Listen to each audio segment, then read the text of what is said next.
Arsène Lupin contre Herlock Sholmès par Maurice Leblanc. Deuxième épisode. La lampe juive. Chapitre 2. Voyez-vous, mon vieux camarade, disait Sholmès à Wilson, en brandissant le pneumatique d'Arsène Lupin, ce qui m'exaspère dans cette aventure, c'est de sentir continuellement poser sur moi l'œil de ce satané gentleman.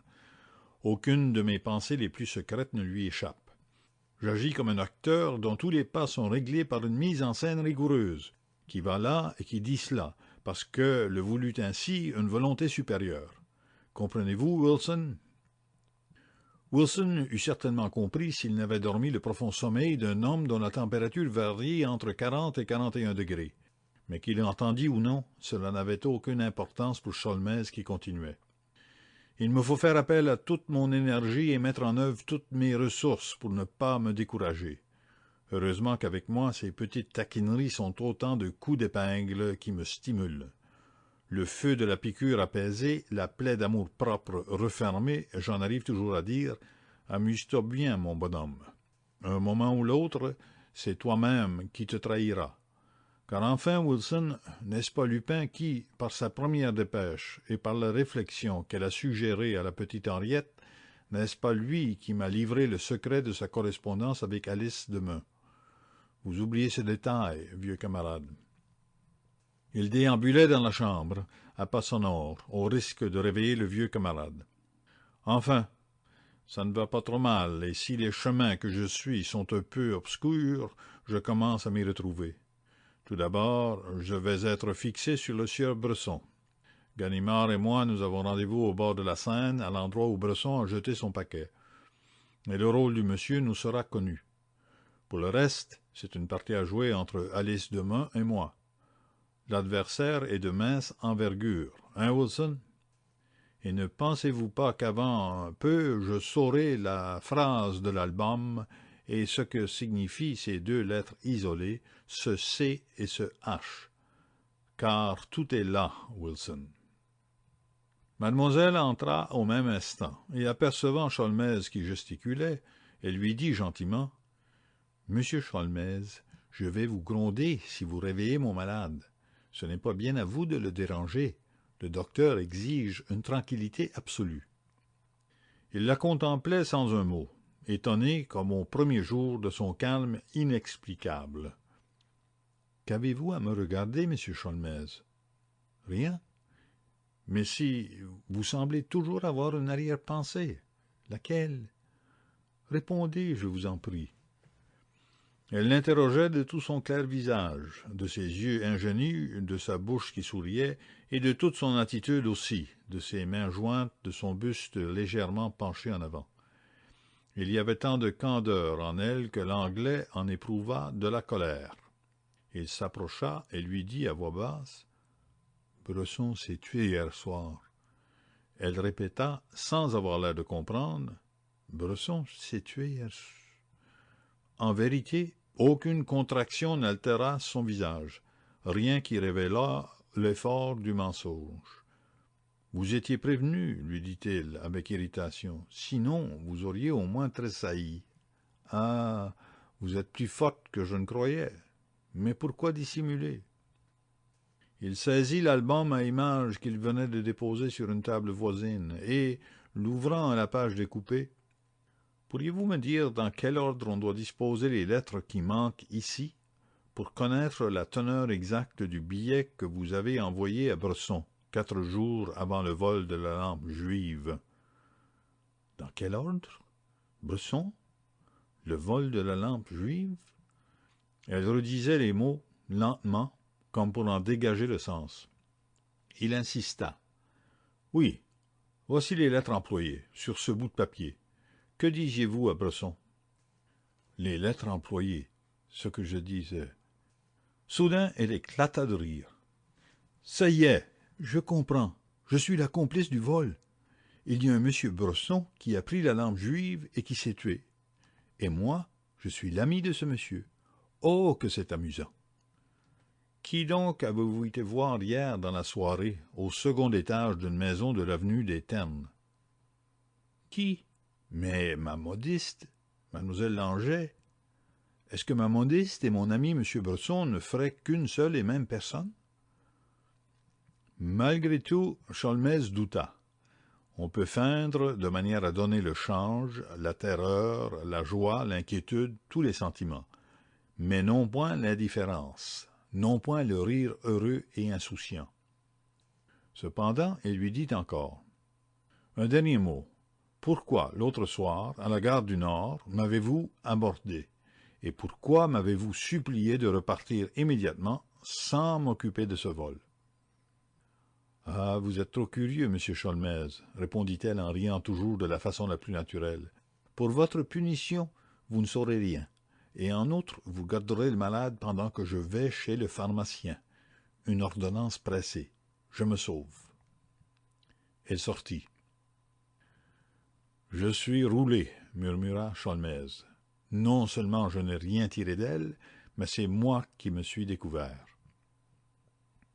Et il se rappelait l'affaire du diamant bleu et l'interrogatoire qu'il avait fait subir à Clotilde Destange. N'était-ce pas la même sérénité que la dame blonde lui avait opposée, et ne se trouvait-il pas de nouveau en face d'un de ces êtres qui, protégés par Arsène Lupin, sous l'action directe de son influence, gardaient dans l'angoisse même du danger le calme le plus stupéfiant?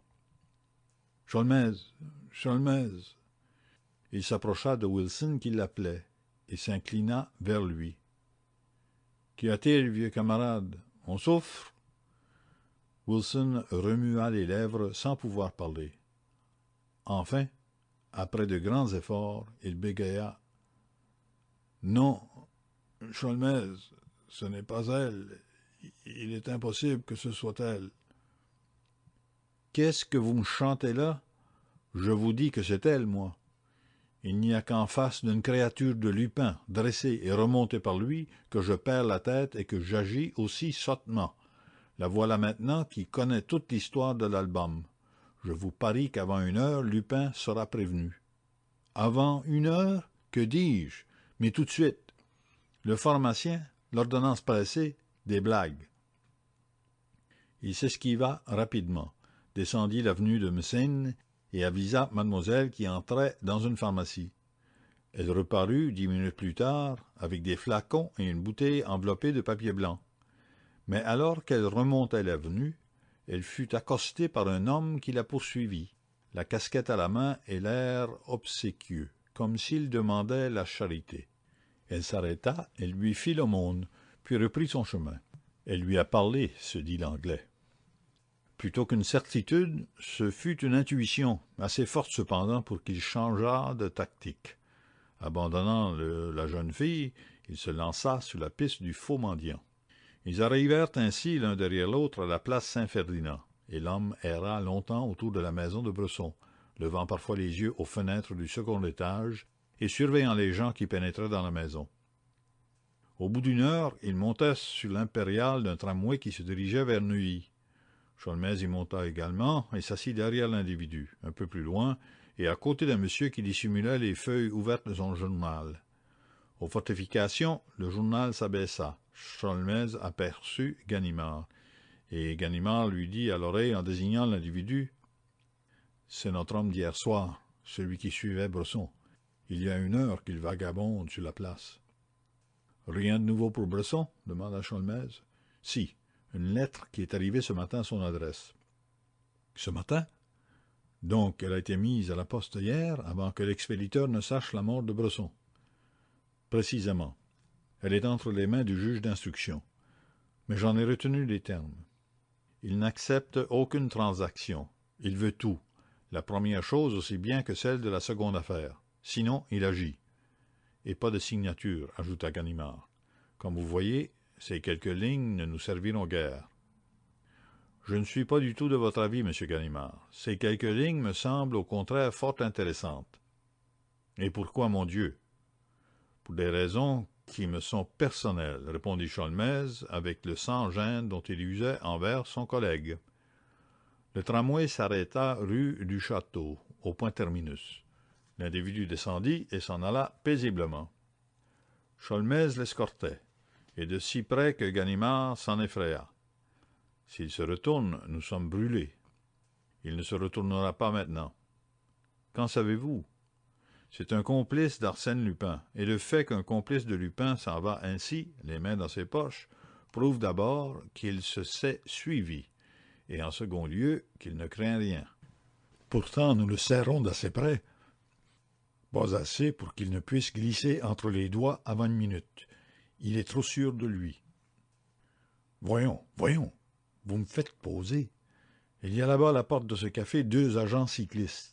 Si je décide de les requérir et d'aborder le personnage, je me demande comment il nous glissera entre les doigts. Le personnage ne paraît pas s'émouvoir beaucoup de cette éventualité. C'est lui-même qui les requiert.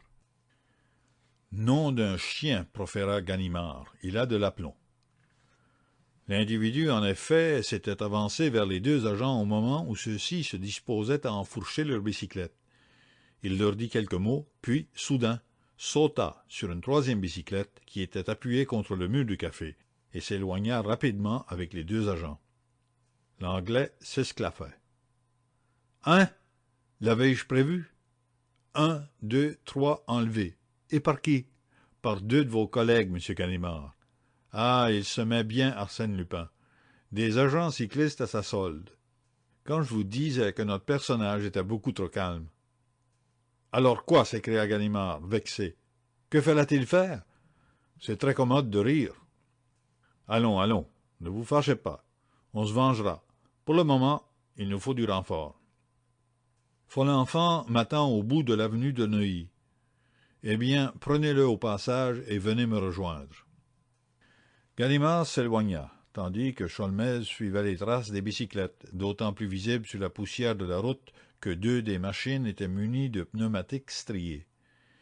Et il s'aperçut bientôt que ces traces le conduisaient au bord de la Seine, et que les 3 hommes avaient tourné du même côté que Bresson, la veille au soir. Il parvint ainsi à la grille contre laquelle lui-même s'était caché avec Ganimard, et un peu plus loin il constata un emmêlement des lignes striées qui lui prouva qu'on avait fait halte à cet endroit. Juste en face, il y avait une petite langue de terrain qui pointait dans la Seine et à l'extrémité de laquelle une vieille barque était amarrée. C'est là que Bresson avait dû jeter son paquet, ou plutôt qu'il l'avait laissé tomber. Sholmès descendit le talus et vit que, la berge s'abaissant en pente très douce et l'eau du fleuve étant basse, il lui serait facile de retrouver le paquet, à moins que les 3 hommes n'eussent pris les devants. Non, se dit-il, ils n'ont pas eu le temps. Un quart d'heure tout au plus, et cependant pourquoi ont-ils passé par là? Un pêcheur était assis dans la barque. Sholmès lui demanda: « Vous n'avez pas aperçu 3 hommes en bicyclette? » Le pêcheur fit signe que non. L'Anglais insista: « Mais si, 3 hommes. Ils viennent de s'arrêter à 2 pas de vous. » Le pêcheur mit sa ligne sous son bras, sortit de sa poche un carnet, écrivit sur une des pages, la déchira et la tendit à Sholmès. Un grand frisson secoua l'Anglais. D'un coup d'œil, il avait vu, au milieu de la page qu'il tenait à la main, la série des lettres déchirées de l'album. CDEHNOPRZEO-237. Un lourd soleil pesait sur la rivière. L'homme avait repris sa besogne, abrité sous la vaste cloche d'un chapeau de paille. Sa veste et son gilet pliaient à côté de lui. Il pêchait attentivement, tandis que le bouchon de sa ligne flottait au fil de l'eau. Il s'écoula bien une minute de solennel et terrible silence. « Est-ce lui? » pensait Sholmès avec une anxiété presque douloureuse. Et la vérité l'éclairant, c'est lui, lui seul est capable de rester ainsi sans un frémissement d'inquiétude, sans rien craindre de ce qui va se passer. Et quel autre saurait cette histoire de l'album? Alice l'a prévenu par son messager. Tout à coup l'Anglais sentit que sa propre main avait saisi la crosse de son revolver, et que ses yeux se fixaient sur le dos de l'individu, un peu au-dessous de la nuque. Un geste, et tout le drame se dénouait. La vie de l'étrange aventurier se terminait misérablement. Le pêcheur ne bougea pas. Sholmès serra nerveusement son arme avec l'envie farouche de tirer et d'en finir, et l'horreur en même temps d'un acte qui déplaisait à sa nature. La mort était certaine. Ce serait fini. Ah, pensa-t-il, qu'il se lève, qu'il se défende, sinon, Tant pis pour lui. Une seconde encore et je tire. Mais un bruit de pas lui ayant fait tourner la tête, il avisa Ganimard qui s'en venait en compagnie des inspecteurs. Alors, changeant d'idée, il prit son élan, d'un bond sauta dans la barque dont l'amarre se cassa sous la poussée trop forte, tomba sur l'homme et l'étreignit à bras-le-corps. Ils roulèrent tous deux au fond du bateau. « Et après, s'écria Lupin, tout en se débattant, qu'est-ce que cela prouve? Quand l'un de nous aura réduit l'autre à l'impuissance, il sera bien avancé. Vous ne saurez pas quoi faire de moi, ni moi de vous. On restera là comme deux imbéciles. » Les deux rames glissèrent à l'eau. La barque s'en fut à la dérive. Des exclamations s'entrecroisaient le long de la berge, et Lupin continuait. « Que d'histoire, Seigneur! Vous avez donc perdu la notion des choses? De pareilles bêtises à votre âge, et un grand garçon comme vous. Fi que c'est vilain! » Il réussit à se dégager. Exaspéré, résolu à tout, Herlock Sholmès mit la main à sa poche. Il poussa un juron. Lupin lui avait pris son revolver. Alors il se jeta à genoux et tâcha de rattraper un des avirons afin de gagner le bord, tandis que Lupin s'acharnait après l'autre, afin de gagner le large. « L'aura pas, disait Lupin. D'ailleurs, ça n'a aucune importance. Si vous avez votre arme, je vous empêche de vous en servir, et vous de même. Mais voilà, dans la vie, on s'efforce d'agir, sans la moindre raison, puisque c'est toujours le sort qui décide. Tenez, vous voyez, le sort, eh bien, il se décide pour son vieux Lupin. Victoire! Le courant me favorise. » Le bateau, en effet, tendait à s'éloigner. « Garde à vous! » cria Lupin. Quelqu'un sur la rive braquait un revolver. Il baissa la tête, une détonation retentit. Un peu d'eau jaillit auprès d'eux. Lupin éclata de rire. « Dieu me pardonne, c'est l'ami Ganimard. Mais c'est très mal ce que vous faites là, Ganimard. Vous n'avez le droit de tirer qu'en cas de légitime défense. Ce pauvre Arsène vous rend donc féroce au point d'oublier tous vos devoirs. Allons bon, le voilà qui recommence. Mais malheureux, c'est mon cher maître que vous allez frapper. » Il fit à Sholmès un rempart de son corps, et debout dans la barque, face à Ganimard, « Bien, maintenant je suis tranquille. Visez là, Ganimard, en plein cœur. Plus haut, à gauche. C'est raté, fichu maladroit. Encore un coup. Mais vous tremblez, Ganimard. Au commandement, n'est-ce pas? Et du sang-froid. 1, 2, 3, feu. Raté. Sacré bleu, le gouvernement vous donne donc des joujoux d'enfants comme pistolet? Il exhiba un long revolver, massif et plat, et sans viser, tira. L'inspecteur porta la main à son chapeau. Une balle l'avait roué. « Qu'en dites-vous, Ganimard? »« Ah! Cela vient d'une bonne fabrique. Saluez, messieurs, c'est le revolver de mon noble ami maître Herlock Sholmès. » Et d'un tour de bras, il lança l'arme aux pieds même de Ganimard. Sholmès ne pouvait s'empêcher de sourire et d'admirer. Quel débordement de vie! Quelle allégresse jeune et spontanée! Et comme il paraissait se divertir!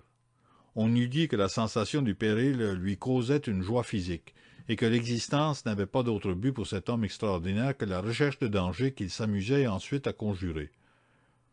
De chaque côté du fleuve, cependant, des gens se massaient, et Ganimard et ses hommes suivaient l'embarcation qui se balançait au large, très doucement entraînée par le courant. C'était la capture inévitable, mathématique. « Avouez, maître, s'écria Lupin en se retournant vers l'Anglais, que vous ne donneriez pas votre place pour tout l'or du Transvaal. C'est que vous êtes au premier rang des fauteurs. Mais d'abord et avant tout le prologue. Après quoi nous sauterons d'un coup au 5e acte, la capture ou l'évasion d'Arsène Lupin. Donc, mon cher maître, j'ai une question à vous poser et je vous supplie, afin qu'il n'y ait pas d'équivoque, d'y répondre par un oui ou un non. Renoncez à vous occuper de cette affaire.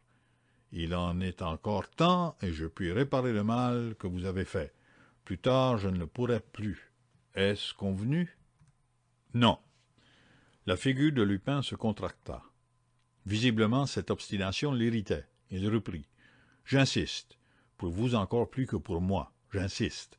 Certain que vous serez le premier à regretter votre intervention. Une dernière fois, oui ou non? Non. Lupin s'accroupit, déplaça une des planches du fond et, durant quelques minutes, exécuta un travail dont Sholmès ne put discerner la nature. Puis il se releva, s'assit auprès de l'Anglais et lui tint ce langage. « Je crois, maître, que nous sommes venus au bord de cette rivière pour des raisons identiques, repêcher l'objet dont Bresson s'est débarrassé. Pour ma part, j'avais donné rendez-vous à quelques camarades et j'étais sur le point, mon costume sommaire l'indique, d'effectuer une petite exploration dans les profondeurs de la Seine, quand mes amis m'ont annoncé votre approche. Je vous confesse d'ailleurs que je n'en fus pas surpris, étant prévenu heure par heure, j'ose le dire, des progrès de votre enquête. C'est si facile. Dès qu'il se passe rue Muriot, la moindre chose susceptible de m'intéresser, vite, un coup de téléphone, et je suis averti. Vous comprendrez que, dans ces conditions... » Il s'arrêta. La planche qu'il avait écartée se soulevait maintenant et tout autour, de l'eau filtrait par petits jets. Diable, j'ignore comment j'ai procédé, mais j'ai tout lieu de penser qu'il y a une voie d'eau au fond de cette vieille embarcation. Vous n'avez pas peur, maître? Sholmès haussa les épaules. Lupin continua. Vous comprendrez donc que, dans ces conditions, et sachant par avance que vous rechercheriez le combat d'autant plus ardemment que je m'efforçais, moi, de l'éviter, il m'était plutôt agréable d'engager avec vous une partie dont l'issue est certaine puisque j'ai tous les atouts en main. Et j'ai voulu donner à notre rencontre le plus d'éclat possible, afin que votre défaite fût universellement connue, et qu'une autre comtesse de Crozon ou un autre baron d'Imbleval ne fussent pas tentés de solliciter votre secours contre moi. Ne voyez là d'ailleurs, mon cher maître... Il s'interrompit de nouveau, et, se servant de ses mains à demi fermées comme de lorgnettes, il observa les rives. Bigre! Ils ont frété un superbe canot, un vrai navire de guerre, et les voilà qui font force rames. Avant 5 minutes, ce sera l'abordage, et je suis perdu. Monsieur Sholmès, un conseil. Vous vous jetez sur moi, vous me ficelez et vous me livrez à la justice de mon pays. Ce programme vous plaît-il? À moins que d'ici là nous n'ayons fait naufrage, auquel cas il ne nous resterait plus qu'à préparer notre testament. Qu'en pensez-vous? Le regard se croisèrent. Cette fois, Sholmès s'expliqua la manœuvre de Lupin. Il avait percé le fond de la barque, et l'eau montait. Elle gagna les semelles de leurs bottines. Elle recouvrit leurs pieds. Ils ne firent pas un mouvement. Elle dépassa leurs chevilles. L'Anglais saisit sa blague à tabac, roula une cigarette et l'alluma. Lupin poursuivit. « Et ne voyez là, mon cher maître, que l'humble aveu de mon impuissance à votre égard. C'est m'incliner devant vous que d'accepter les seules batailles où la victoire me soit acquise, afin d'éviter celles dont je n'aurais pas choisi le terrain. C'est reconnaître que Sholmès est l'unique ennemi que je craigne, et proclamer mon inquiétude tant que Sholmès ne sera pas écarté de ma route. Voilà, mon cher maître, ce que je tenais à vous dire, puisque le destin m'accorde l'honneur d'une conversation avec vous. Je ne regrette qu'une chose, c'est que cette conversation ait lieu pendant que nous nous prenons un bain de pieds. Situation qui manque de gravité, je le confesse, et que dis-je, un bain de pieds, un bain de siège plutôt. L'eau, en effet, parvenait au banc où ils étaient assis, et de plus en plus la barque s'enfonçait. Sholmès, imperturbable, la cigarette aux lèvres, semblait absorbé dans la contemplation du ciel. Pour rien au monde, en face de cet homme environné de périls, cerné par la foule, traqué par la meute des agents, et qui cependant gardait sa belle humeur, pour rien au monde, il n'eût consenti à montrer lui le plus léger signe d'agitation. Quoi, avaient-ils l'air de dire tous deux, s'émeut-on pour de telles futilités? N'advient-il pas chaque jour que l'on se noie dans un fleuve? Est-ce là de ces événements qui méritent qu'on y prête attention? Et l'un bavardait et l'autre rêvassait, tous deux cachant sous un même masque d'insouciance le choc formidable de leurs deux orgueils. Une minute encore, et ils allaient couler. L'essentiel, formula Lupin, est de savoir si nous coulerons avant ou après l'arrivée des champions de la justice. Tout est là. Car pour la question du naufrage, elle ne se pose même plus. Maître, c'est l'heure solennelle du testament. Je lègue toute ma fortune à Herlock Sholmès, citoyen anglais, à charge pour lui. Mais, mon Dieu, qu'ils avancent vite, les champions de la justice. Ah, les braves gens! Ils font plaisir à voir. Quelle précision dans le coup de rame! Tiens, mais c'est vous, brigadier Folenfant! Bravo! L'idée du navire de guerre est excellente. Je vous recommanderai à vos supérieurs, brigadier Folenfant. Est-ce la médaille que vous souhaitez? Entendu, c'est chose faite. Et votre camarade Dieuzy, où est-il donc? Sur la rive gauche, n'est-ce pas, au milieu d'une centaine d'indigènes? De sorte que, si j'échappe au naufrage, je suis recueilli à gauche par Dieuzy et ses indigènes, ou bien à droite par Ganimard et les populations de Neuilly. Fâcheux dilemme. Il y eut un remous. L'embarcation vira sur elle-même, et Sholmès dut s'accrocher à l'anneau des avirons. « Maître, dit Lupin, je vous supplie d'ôter votre veste. Vous serez plus à l'aise pour nager. Non? Vous refusez? Alors je remets la mienne. » Il enfila sa veste, la boutonna hermétiquement comme celle de Sholmès, et soupira.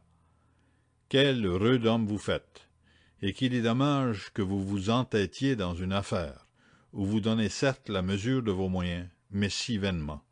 Vrai, vous gâchez votre beau génie. »« Monsieur Lupin, prononça Sholmès, sortant enfin de son mutisme, vous parlez beaucoup trop, et vous péchez souvent par excès de confiance et par légèreté. Le reproche est sévère. C'est ainsi que, sans le savoir, vous m'avez fourni, il y a un instant, le renseignement que je cherchais. Comment? Vous cherchiez un renseignement, et vous ne me le disiez pas? Je n'ai besoin de personne. D'ici 3 heures, je donnerai le mot de l'énigme à monsieur et madame d'Imbleval. Voilà l'unique réponse. Il n'acheva pas sa phrase. La barque avait sombré d'un coup, les entraînant tous deux. Elle émergea aussitôt, retournée, la coque en l'air. Il y eut de grands cris sur les 2 rives. Puis un silence anxieux, et soudain de nouvelles exclamations. Un des naufragés avait reparu. C'était Herlock Sholmès. Excellent nageur, il se dirigea à larges brassées vers le canot de Folenfant. « Hardez, monsieur Sholmès » hurla le brigadier, « nous y sommes. Ne faiblissez pas. On s'occupera de lui après.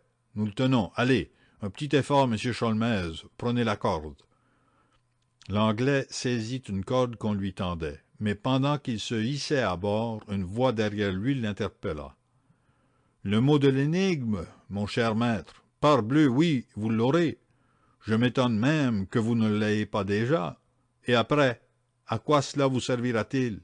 C'est justement alors que la bataille sera perdue pour vous. » À cheval sur la coque, dont il venait d'escalader les parois tout en pérorant, confortablement installé maintenant, Arsène Lupin poursuivait son discours avec des gestes solennels, et comme s'il espérait convaincre son interlocuteur. « Comprenez-le bien, mon cher maître, il n'y a rien à faire, absolument rien. Vous vous trouvez dans la situation déplorable d'un monsieur... » Folenfant l'ajusta. « Rendez-vous, Lupin. »« Vous êtes un malotru, brigadier Folenfant. Vous m'avez coupé au milieu d'une phrase. Je disais donc... Rendez-vous, Lupin. » « Mais sacrebleu, brigadier Folenfant, on ne se rend que si l'on est en danger. Or, vous n'avez pas la prétention de croire que je cours le moindre danger. Pour la dernière fois, Lupin, je vous somme de vous rendre. Brigadier Folenfant, vous n'avez nullement l'intention de me tuer, tout au plus de me blesser, tellement vous avez peur que je m'échappe. Et si par hasard la blessure était mortelle? Non, mais pensez à vos remords malheureux, à votre vieillesse empoisonnée. » Le coup partit. Lupin chancela, se cramponna un instant à l'épave, puis lâcha prise et disparut.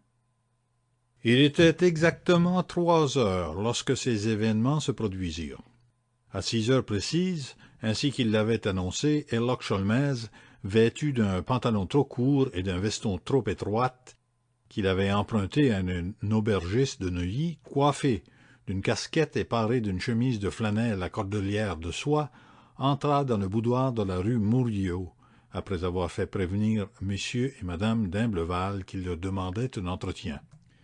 Ils le trouvèrent qui se promenait de long en large, et il leur parut si comique dans sa tenue bizarre qu'ils durent réprimer une forte envie de rire. L'air pensif, le dos voûté, il marchait comme un automate, de la fenêtre à la porte, et de la porte à la fenêtre, faisant chaque fois le même nombre de pas, et pivotant chaque fois dans le même sens. Il s'arrêta, saisit un bibelot, l'examina machinalement, puis reprit sa promenade. Enfin, se plantant devant eux, il demanda: « Mademoiselle est-elle ici? »« Oui, dans le jardin, avec les enfants. »« Monsieur le baron, l'entretien que nous allons avoir étant définitif, je voudrais que mademoiselle demain y assistât. »« Est-ce que, décidément... Ayez un peu de patience, monsieur. La vérité sortira clairement des faits que je vais exposer devant vous avec le plus de précision possible. Soit. Suzanne, veux-tu... » Madame d'Imblevalle se leva et revint presque aussitôt, accompagnée d'Alice Demun. Mademoiselle, un peu plus pâle que de coutume, resta debout, appuyée contre une table et sans même demander la raison pour laquelle on l'avait appelée. Sholmès ne parut pas la voir, et, se tournant brusquement vers M. d'Imblevalle, il articula d'un ton qui n'admettait pas de réplique: « Après plusieurs jours d'enquête, monsieur, et bien que certains événements aient modifié un instant ma manière de voir, je vous répéterai ce que je vous ai dit dès la première heure. La lampe juive a été volée par quelqu'un qui habite cet hôtel. » « Le nom du coupable? »« Je le connais. »« Les preuves? »« Celles que j'ai suffiront à le confondre. » « Il ne suffit pas qu'il soit confondu, il faut encore qu'il nous restitue.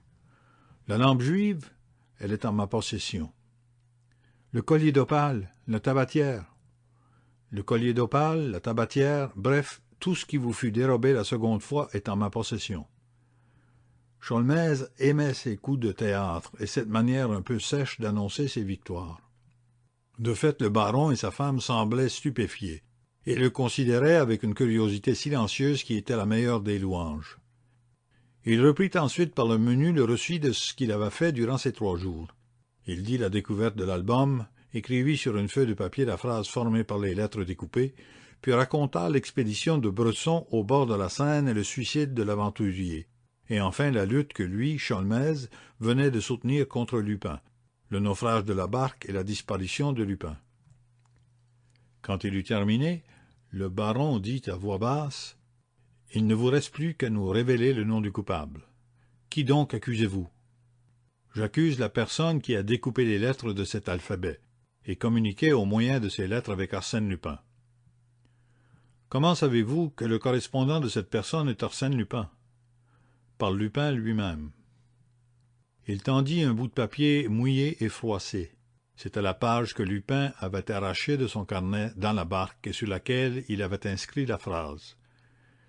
Et remarquez, nota Sholmès avec satisfaction, que rien ne l'obligeait à me donner cette feuille, et par conséquent à se faire reconnaître.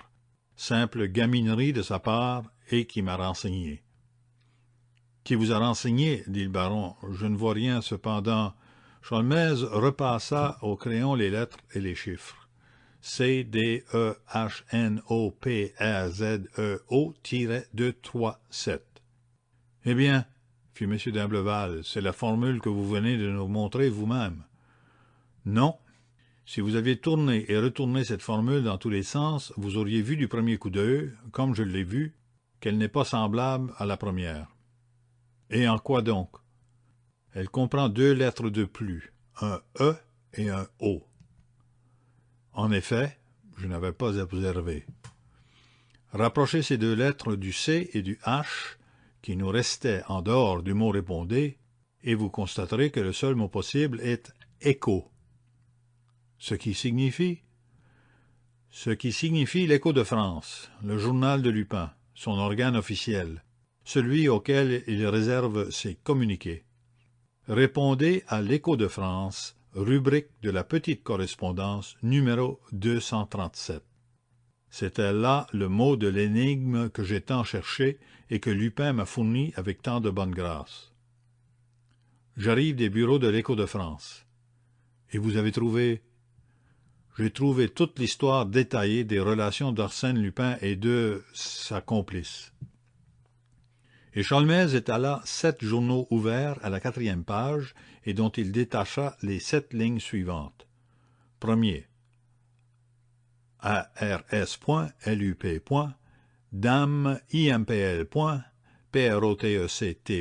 540. Deuxième. 540. Attend explication. AL. Troisième, A-L sous D-O-M-I-N, point, ennemi, point, perdu, point. Quatrième, 540, écrivez adresse, ferez enquête. Cinquième, A.L. Murillo. Sixième, 540, parc 3 heures, Violette, point. Septième, 237, entendu SAM, serez DIM, MAT, PARC, Et vous appelez cela une histoire détaillée? S'écria M. d'Imbleval. Mon Dieu, oui, et pour peu que vous y prêtiez attention, vous serez de mon avis. Tout d'abord, une dame qui signe 540 implore la protection d'Arsène Lupin, à quoi Lupin riposte par une demande d'explication. La dame répond qu'elle est sous la domination d'un ennemi, de Bresson sans aucun doute, et qu'elle est perdue si l'on ne vient à son aide. Lupin, qui se méfie, qui n'ose encore s'aboucher avec cet inconnu, exige l'adresse et propose une enquête. La dame hésite pendant 4 jours, consultez les dates. Enfin, pressée par les événements, influencée par les menaces de Bresson, elle donne le nom de sa rue, Murillo. Le lendemain, Arsène Lupin annonce qu'il sera dans le parc Monceau à 3 heures, et prie son inconnu de porter un bouquet de violettes comme signe de ralliement. Là, une interruption de 8 jours dans la correspondance. Arsène Lupin et la dame n'ont pas besoin de s'écrire par la voie du journal.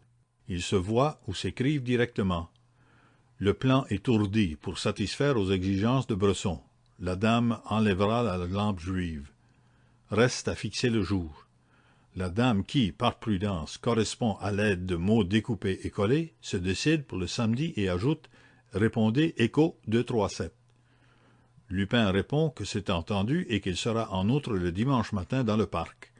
Le dimanche matin, le vol avait lieu. En effet, tout s'enchaîne, approuva le baron, et l'histoire est complète. Sholmès reprit. Donc le vol a lieu. La dame sort le dimanche matin, rend compte à Lupin de ce qu'elle a fait et porte à Bresson la lampe juive. Les choses se passent alors comme Lupin l'avait prévu. La justice, abusée par une fenêtre ouverte, 4 trous dans la terre et 2 éraflures sur un balcon, admet aussitôt l'hypothèse du vol par effraction. La dame est tranquille.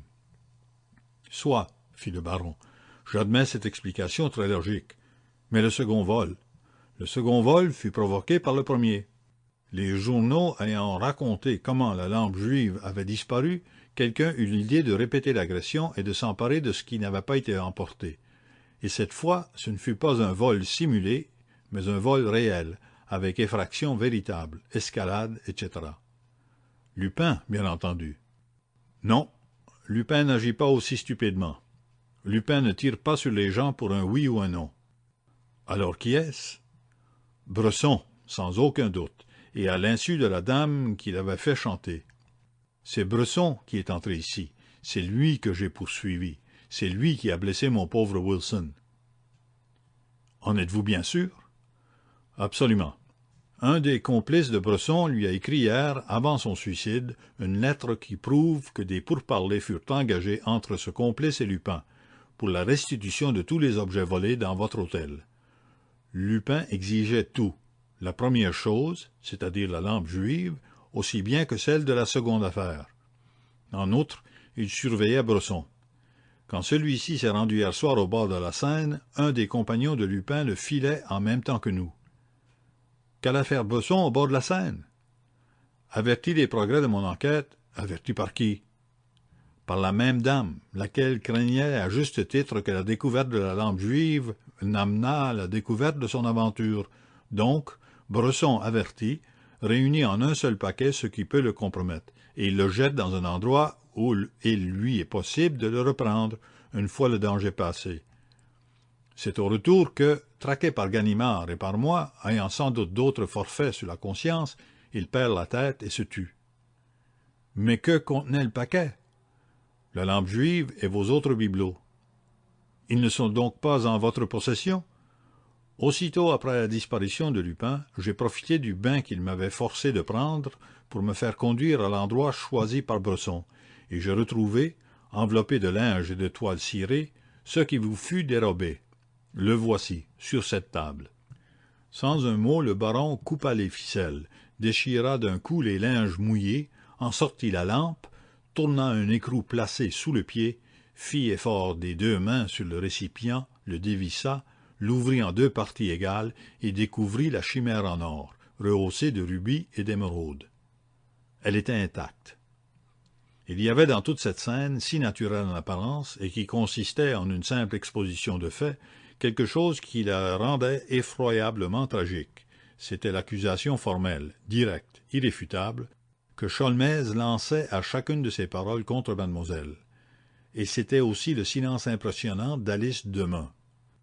Pendant cette longue, cette cruelle accumulation de petites preuves ajoutées les unes aux autres, pas un muscle de son visage n'avait remué, pas un éclair de révolte ou de crainte n'avait troublé la sérénité de son limpide regard. Que pensa-t-elle? Et surtout qu'allait-elle dire à la minute solennelle où il lui faudrait répondre, où il lui faudrait se défendre et briser le cercle de fer dans lequel Herlock Sholmès l'emprisonnait si habilement? Cette minute avait sonné, et la jeune fille se taisait. « Parlez, parlez donc !» s'écria M. d'Imblevalle. Elle ne parla point. Il insista. « Un mot vous justifierait, un mot de révolte, et je vous croirais. » Ce mot, elle ne le dit point. Le baron traversa vivement la pièce, revint sur ses pas, recommença, puis s'adressant à Sholmès.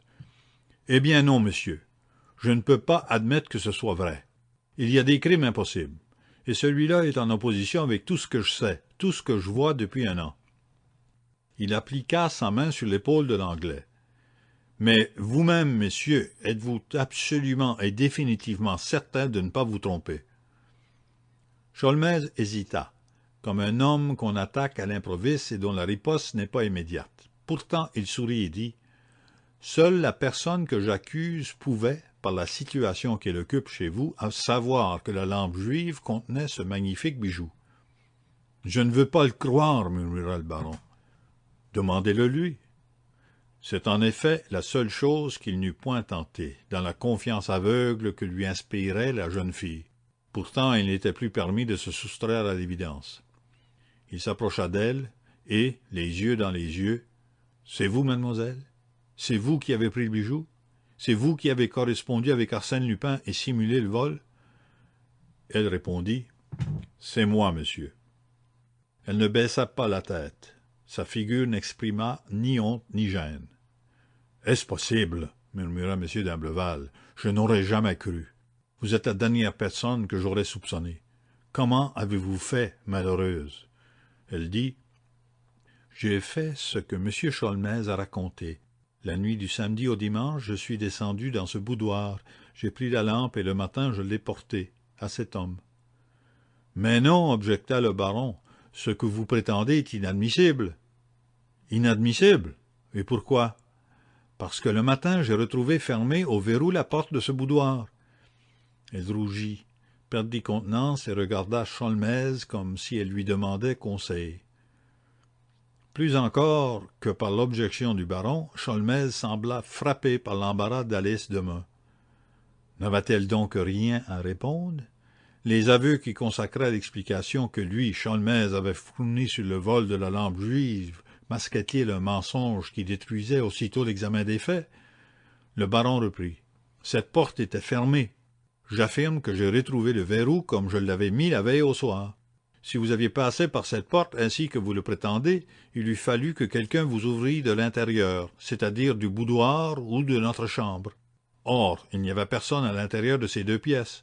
Il n'y avait personne que ma femme et moi. » Sholmès se courba vivement et couvrit son visage de ses deux mains afin de masquer sa rougeur. Quelque chose comme une lumière trop brusque l'avait heurté, et il en resta ébloui, mal à l'aise. Tout se dévoilait à lui ainsi qu'un paysage obscur d'où la nuit s'écarterait soudain. Alice Demun était innocente. Alice Demun était innocente. Il y avait là une vérité certaine, aveuglante. Et c'était en même temps l'explication de la sorte de gêne qu'il éprouvait depuis le premier jour à diriger contre la jeune fille la terrible accusation. Il voyait clair maintenant. Il savait. Un geste, et sur le champ la preuve irréfutable s'offrirait à lui.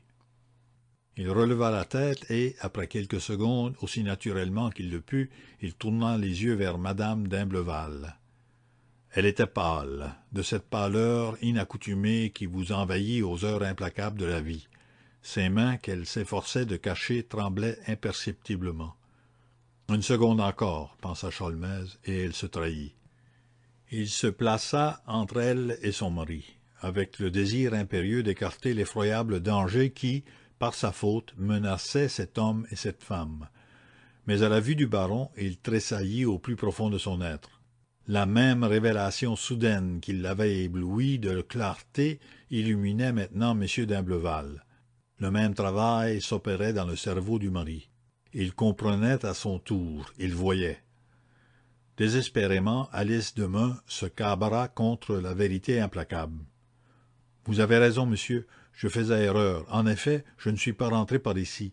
J'ai passé par le vestibule et par le jardin, et c'est à l'aide d'une échelle... » Effort suprême du dévouement, mais effort inutile. Les paroles sonnaient faux. La voix était mal assurée, et la douce créature n'avait plus ses yeux limpides et son grand air de sincérité. Elle baissa la tête, vaincue. Le silence fut atroce. Madame d'Imblevalle attendait, livide, toute raidie par l'angoisse et l'épouvante. Le baron semblait se débattre encore, comme s'il ne voulait pas croire à l'écroulement de son bonheur. Enfin, il balbutia. « Parle! Explique-toi! » « Je n'ai rien à te dire, mon pauvre ami, fit-elle très bas et le visage tordu de douleur. « Alors, mademoiselle... » « Mademoiselle m'a sauvé, par dévouement, par affection, et elle s'accusait. »« Sauvé de quoi? De qui? »« De cet homme. »« Bresson? » ?»« Oui, c'est moi qui le tenais par ses menaces. Je l'ai connu chez une amie, et j'ai eu la folie de l'écouter. Oh, rien que tu ne puisses pardonner. Cependant, j'ai écrit 2 lettres. Des lettres que tu verras. Je les ai rachetées. Tu sais comment? Oh, aie pitié de moi, j'ai tant pleuré. Toi, Suzanne? Il leva sur elle ses poings serrés, prêt à la battre, prêt à la tuer. Mais ses bras retombèrent, et il murmura de nouveau. Toi, Suzanne, toi, est-ce possible? Par petites phrases hachées, elle raconta la navrante et banale aventure, son réveil effaré devant l'infamie du personnage, ses remords, son affolement. Et elle dit aussi la conduite admirable d'Alice, la jeune fille devinant le désespoir de sa maîtresse, lui arrachant sa confession, écrivant à Lupin, et organisant cette histoire de vol pour la sauver des griffes de Bresson. « Toi, Suzanne, toi !» répétait M. d'Imblevalle, courbé en deux, terrassé. « Comment as-tu pu ?» Le soir de ce même jour, le steamer Ville de Londres, qui fait le service entre Calais et Douvres, glissait lentement sur l'eau immobile. La nuit était obscure et calme. Des nuages paisibles se devinaient au-dessus du bateau, et tout autour, de légers voiles de brume le séparaient de l'espace infini où devait s'épandre la blancheur de la lune et des étoiles. La plupart des passagers avaient regagné les cabines et les salons. Quelques-uns, cependant, plus intrépides, se promenaient sur le pont ou bien sommeillaient au fond de larges rocking-chairs et sous d'épaisses couvertures. On voyait çà et là des lueurs de cigares, et l'on entendait, mêlé au souffle doux de la brise, le murmure de voix qui n'osaient s'élever dans le grand silence solennel.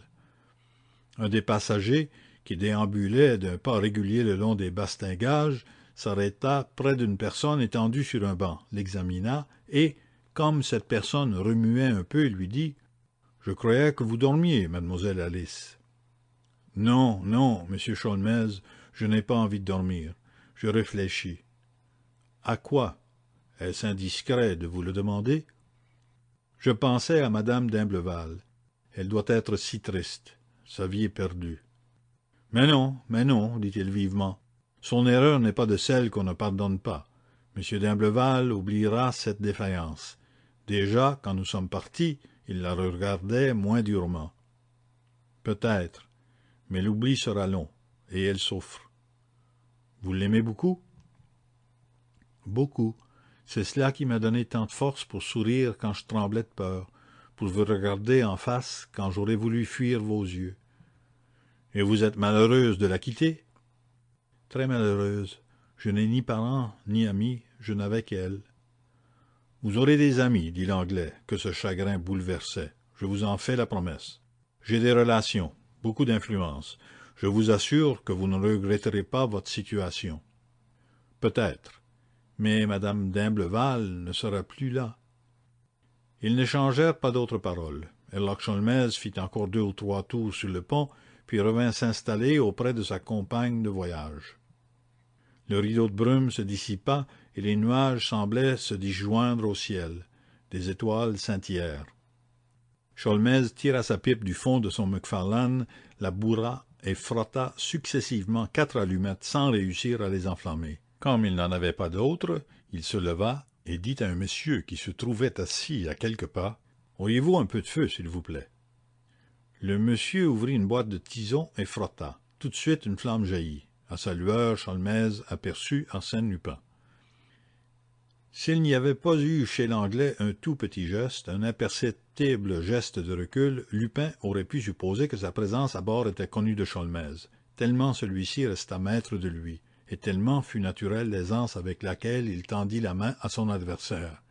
« Toujours en bonne santé, monsieur Lupin. »« Bravo !» s'exclama Lupin, à qui un tel empire sur soi-même arracha un cri d'admiration. « Bravo? Mais pourquoi? »« Comment pourquoi? Vous me voyez réapparaître devant vous, comme un fantôme, après avoir assisté à mon plongeon dans la Seine, et par orgueil, par un miracle d'orgueil que je qualifierais de tout britannique, vous n'avez pas un mouvement de stupeur, pas un mot de surprise. Ma foi, je le répète, bravo, c'est admirable. » « Ce n'est pas admirable. À votre façon de tomber de la barque, j'ai fort bien vu que vous tombiez volontairement et que vous n'étiez pas atteint par la balle du brigadier. Et vous êtes parti sans savoir ce que je devenais? Ce que vous deveniez, je le savais. 500 personnes commandaient les 2 rives sur un espace d'1 kilomètre. Du moment que vous échappiez à la mort, votre capture était certaine. Pourtant, me voici. Monsieur Lupin, il y a 2 hommes au monde de qui rien ne peut m'étonner. Moi d'abord, et vous ensuite. La paix était conclue.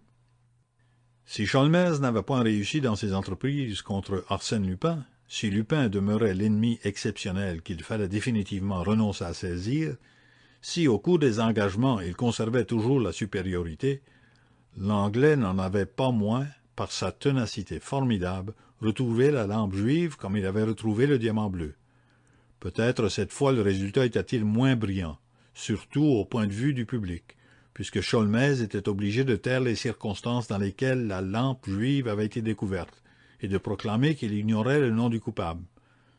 Mais d'homme à homme, de Lupin à Sholmès, de policier à cambrioleur, il n'y avait en toute équité ni vainqueur ni vaincu. Chacun d'eux pouvait prétendre à d'égales victoires. Ils causèrent donc, en adversaires courtois qui ont déposé leurs armes et qui s'estiment à leur juste valeur. Sur la demande de Sholmès, Lupin raconta son évasion. Si tant est, dit-il, que l'on puisse appeler cela une évasion. Ce fut si simple. Mes amis veillaient, puisqu'on s'était donné rendez-vous pour repêcher la lampe juive. Aussi, après être resté une bonne demi-heure sous la coque renversée de la barque, j'ai profité d'un instant où Folenfant et ses hommes cherchaient mon cadavre le long des rives, et je suis remonté sur l'épave. Mes amis n'ont eu qu'à me recueillir au passage dans leur canot automobile et à filer sous l'œil ahuri des 500 curieux de Ganimard et de Folenfant. « Très joli !» s'écria Sholmès, « tout à fait réussi. Et maintenant vous avez affaire en Angleterre? »« Oui, quelques règlements de compte. Mais j'oubliais, monsieur d'Imblevalle. » Et c'est tout. « Ah, mon cher maître, que vous avais-je dit? Le mal est irréparable maintenant. N'eût-il pas mieux valu me laisser agir à ma guise? Encore un jour ou 2, et je reprenais à Bresson la lampe juive et les bibelots. Je les renvoyais au d'Imblevalle, et ces 2 braves gens eussent achevé de vivre paisiblement l'un auprès de l'autre. Au lieu de cela, ricanait Sholmès, j'ai brouillé les cartes et porté la discorde au sein d'une famille que vous protégiez. Mon Dieu, oui, que je protégeais. Est-il indispensable de toujours voler, duper et faire le mal? Alors, vous faites le bien aussi? Quand j'ai le temps. Et puis ça m'amuse. Je trouve extrêmement drôle que, dans l'aventure qui nous occupe, je sois le bon génie qui secourt et qui sauve, et vous le mauvais génie qui apporte le désespoir et les larmes. Les larmes, protestait l'Anglais. Certes, le ménage d'Imbleval est démoli et Alice demain pleure. Elle ne pouvait plus rester. Ganimard eût fini par la découvrir, et par elle on remontait jusqu'à madame d'Imbleval. Tout à fait de votre avis, maître. Mais à qui la faute? Deux hommes passèrent devant eux. Sholmès dit à Lupin, d'une voix dont le timbre semblait légèrement altéré: « Vous savez qui sont ces gentlemen? » « J'ai cru reconnaître le commandant du bateau. Et l'autre? »« J'ignore. » « C'est Monsieur Austin Gillett. Et Monsieur Austin Gillett occupe en Angleterre une situation qui correspond à celle de Monsieur Dudouis, votre chef de la sûreté. »« Ah, quelle chance! Seriez-vous assez aimable pour me présenter? Monsieur Dudouis est un de mes bons amis, et je serais heureux d'en pouvoir dire autant de Monsieur Austin Gillett. » Les deux gentlemen reparurent. « Et si je vous prenais au mot, Monsieur Lupin? » dit Sholmès en se levant. Il avait saisi le poignet d'Arsène Lupin et le serrait d'une main de fer. « Pourquoi serrer si fort, maître? Je suis tout prêt à vous suivre. » Il se laissa de fait entraîner sans la moindre résistance. Les deux gentlemen s'éloignaient. Sholmès doubla le pas. Ses ongles pénétraient dans la chair même de Lupin. « Allons, allons !» proféra-t-il sourdement dans une sorte de hâte fiévreuse à tout régler le plus vite possible. « Allons! Plus vite que cela !» Mais il s'arrêta net. Alice Demun les avait suivis. « Que faites-vous, mademoiselle? C'est inutile, ne venez pas. » Ce fut Lupin qui répondit. « Je vous prie de remarquer, maître, que mademoiselle ne vient pas de son plein gré. Je lui serre le poignet avec une énergie semblable à celle que vous déployez à mon égard. »« Et pourquoi? »« Comment? Mais je tiens absolument à la présenter aussi. Son rôle dans l'histoire de la lampe juive est encore plus important que le mien. Complice d'Arsène Lupin, complice de Bresson, elle devra également raconter l'aventure de la baronne d'Imbleval, ce qui intéressera prodigieusement la justice, et vous aurez de la sorte poussé votre bienfaisante intervention jusqu'à ses dernières limites. Généreux Sholmès. » L'Anglais avait lâché le poignet de son prisonnier. Lupin libéra mademoiselle. Ils restèrent quelques secondes immobiles, les uns en face des autres. Puis Sholmès regagna son banc et s'assit. Lupin et la jeune fille reprirent leur place. Un long silence les divisa. Et Lupin dit: « Voyez-vous, maître, quoi que nous fassions, nous ne serons jamais du même bord. Vous êtes d'un côté du fossé, moi de l'autre. On peut se saluer, se tendre la main, converser un moment, mais le fossé est toujours là. Toujours vous serez Herlock Sholmès, détective, et moi Arsène Lupin, cambrioleur.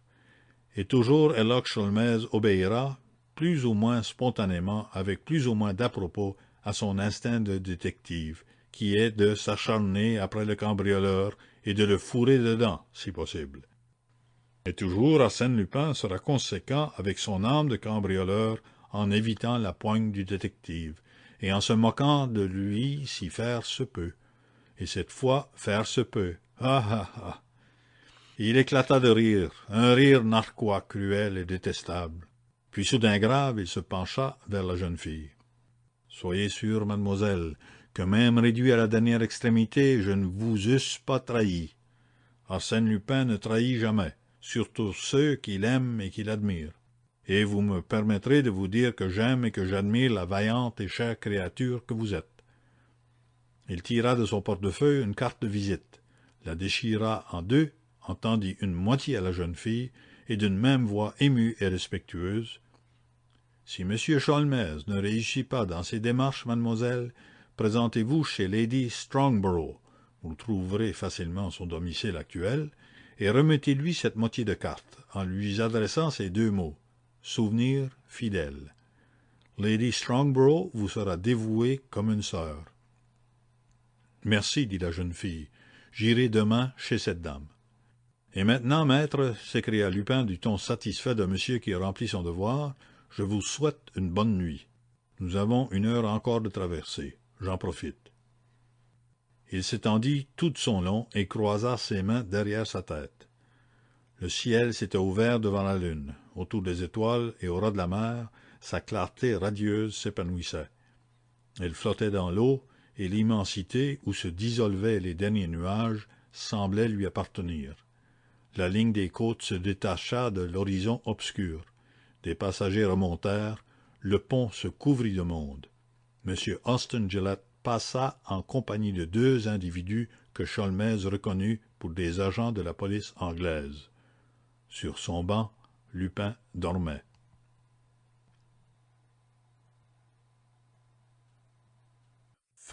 Chapitre 2. Fin de Arsène Lupin contre Herlock Sholmès par Maurice Leblanc.